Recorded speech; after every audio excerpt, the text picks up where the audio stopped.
Seconda giornata del Forum del Turismo e delle Eccellenze Agrigentine inserite nell'ambito della promozione del marchio d'area di Agrigento, quello di ieri che ha visto lo svolgimento del convegno sulla comunicazione turistica, elemento di successo per la qualità dell'accoglienza. Il convegno, moderato dal collega Stelio Zaccaria, ha visto tra i relatori Alessio Lattuca di Confimpresa Sicilia, Achille Contino del Libero Consorzio Agrigentino, Lucia Gullì della Sovrintendenza Beni Culturali e di Nino Laspina, presidente regionale delle Unioni Nazionali Proloco Sicilia.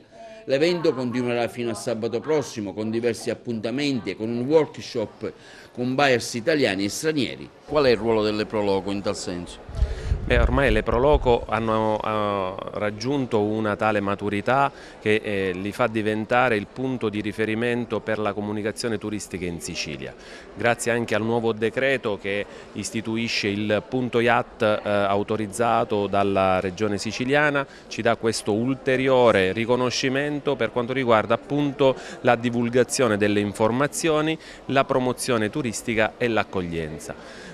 Abbiamo cambiato in questi anni la nostra natura da semplice organizzazione che organizzavano eventi e manifestazioni, quindi come attività di semplice animazione territoriale, ci siamo voluti prendere il punto di riferimento dedicato al punto informativo e quindi all'accoglienza turistica, che è uno dei punti di lacuna dal punto di vista ormai del turista.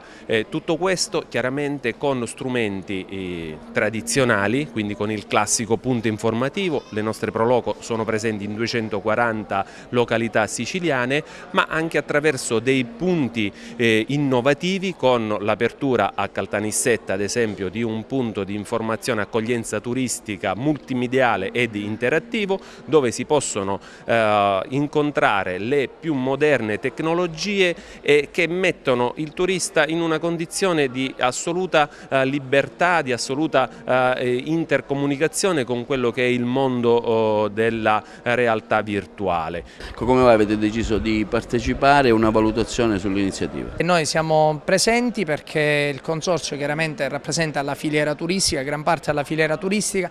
Ai suoi albori di questo progetto il consorzio diede un contributo significativo anche all'ideazione di quello che poi sarebbe stato fatto, e quindi è doveroso adesso essere presente perché tutti coloro i quali operano nel contesto del turismo e della promozione turistica devono contribuire, fare sistema. L'eccellenza, come abbiamo visto anche recentemente, è possibile, bisogna tendere a fare sistema per raggiungere quell'eccellenza e portare il risultato a casa. La Proloco di Realmonte è presente a questa iniziativa, d'altronde non poteva mancare la Scala dei Turchi, un must a livello di presenza. La Proloco di Realmonte ha una grandissima responsabilità perché rappresenta in questo spazio la Scala dei Turchi, che ormai conosciamo tutti come il primo attrattore siciliano. Lo dico con orgoglio, abbiamo lavorato tantissimo con le amministrazioni comunali che a Realmonte si sono succedute dal 2005, lo stiamo facendo con la Proloco, quindi tutte le risorse necessarie a sostegno della Scala dei Turchi, ma soprattutto del prodotto realmontese, quel prodotto che comprende natura, che comprende cultura.